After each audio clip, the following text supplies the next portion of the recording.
I'm Dr. Helane Fronek, and I'm here today with a colleague of mine, Dr. Steve Zimmet, who's a cosmetic dermatologist as well as a vein specialist. You know, Steve, we've been friends for a long time. I remember when we went to Paris to study with some vein doctors there because there wasn't a lot of vein treatment really being done in the United States. We've come a long way, haven't we? Well, Helane, we really have. It's been amazing, actually, just a few short decades to go from really being neophytes in vein disease to really now being among the leaders, I think, around the world in vein disease. As we know, vein disorders are so common, but still, I think a lot of patients really are confused. How do you find a good vein doctor? Well, that's a great question. One of the challenges is that people who are interested in vein disease come from a variety of specialties. So there's not just one major specialty. And I think it's important to say that what is really critical is the individual's interest in training and experience in vein disease rather than so much what their background specialty is. Right, right. So how does a prospective patient, someone who's wondering if they have a vein disorder or knows that they have a vein disorder, find a good vein doctor?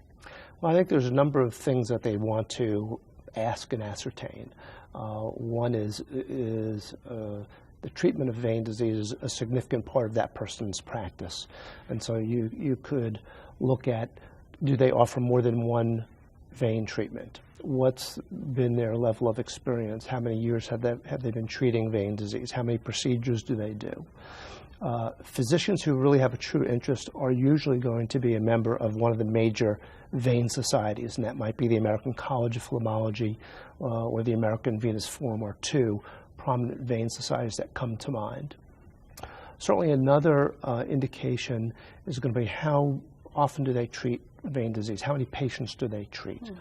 And the other thing I'd say is that one way that a phlebologist who's a vein specialist could distinguish themselves is by becoming a diplomate of the American Board of Phlebology.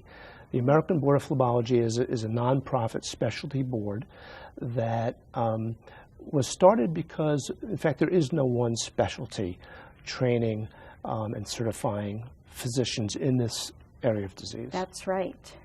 And so the ABPH offers a physician opportunity to become a diplomate, and they do that by meeting certain training and educational prerequisites,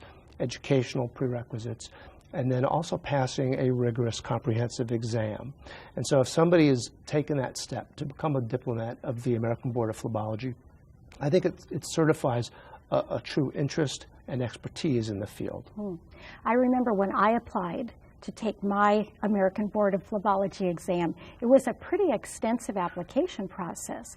I had to send in 100 patients who I had treated in a variety of different vein types, and also I had to send in, I think it was 100 ultrasound exams that I had done. Is that right? That's absolutely right. So we want to try and make sure that the people who sit for the exam are appropriately qualified to sit for the exam, and so there are fairly rigorous training and or experience requirements like you've mentioned much before they sit for the exam. So it's not just about sitting for an exam and passing an exam. While that's important, we want to make sure that these physicians have the proper amount of training and experience. Well, yeah, I think that's a very, very important thing. And I do remember taking that exam. And you passed. I did pass, thank you. I was so relieved because that was a very difficult exam. It had things on it from every specialty that feeds into the field of vein disorders, from interventional radiology to surgery to dermatology, all sorts of things we had to know about. So I was actually very relieved to see that I passed the exam. That was in little doubt, I think. But it's important to, to understand that vein disease is not just, for instance, varicose veins, but covers a spectrum of diseases, from chronic diseases like spider veins and varicose veins to venous leg ulcers to deep vein thromboses to vascular malformations. And so it's important, I think, that people have a broad understanding of venous disease, even if they don't treat every aspect of vein disease. Okay, so it sounds like if a patient is looking for a vein specialist, certainly it's important that the doctor is board certified in their specialty, whether that's dermatology, vascular surgery, some primary care field, or whatever, because that shows that they have very good fundamental training. But they can also look for how many patients they see, what types of vein patients they see, and what types of vein treatments they offer. And then they can also find a doctor who is a diplomate of the American Board of Phlebology. Is that right? I think those are all very good points. Okay. How do people find out if a doctor is a diplomate of the American Board of Phlebology? Well, there's, I think, a couple of ways. They could ask the physician. The American Board of Phlebology has got a website where you can do a search and find diplomates of the board in your area. And I believe that the American College of Phlebology website also has a listing of its members and will list whether that person is also a diplomat of the ABPH. Okay. That is really good news for all those patients who are really confused about who to see. Well, it is confusing, and there's, I think that for a variety of reasons, not the least of which is the tremendous innovation in understanding diagnosis and treatment in vein disease. There are many, many people who are becoming interested in delivering vein services, and so it can be difficult to know who is a newer person into the field, who is a dabbler in the field, and who really is taking the time to develop their expertise. Mm-hmm. The other thing you just mentioned is the tremendous advances in the field. Those are really ongoing. So what does the American Board of Phlebology do to encourage people who are diplomates to keep up in the field? Because one of the things I love about being a vein specialist is that there are new things to learn all the time. So how does that happen? How can we make sure that people really keep up? So that's a great question, and of course it is exciting that new developments continue. Mm-hmm. And what the ABPH has done is develop the maintenance of certification program, which is very typical for boards, where they require their diplomates to keep up with a certain amount of continuing medical education on a per-year basis, along with other kinds of requirements. Just for that reason, because it's really about lifelong learning and a commitment to continuing to develop your expertise and keeping abreast of the new developments. So that's really very, very important. And it's one of the things about the American College of Phlebology, whose mission is, I think, education, primarily education. Mm-hmm. And so they offer great learning tools for diplomates and others to keep up with the changes in the field. Okay.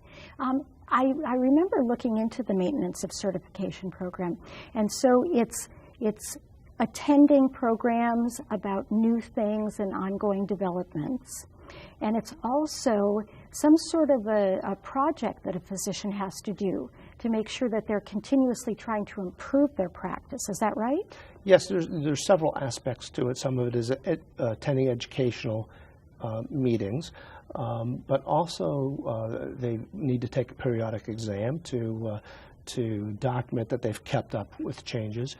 And they also need to do sort of a self-assessment, if you will, a practice assessment and continuous improvement. So they need to look at what their experience is with their patients, look at national standards, and then modify their practice when needed to keep up with changes in quality of care.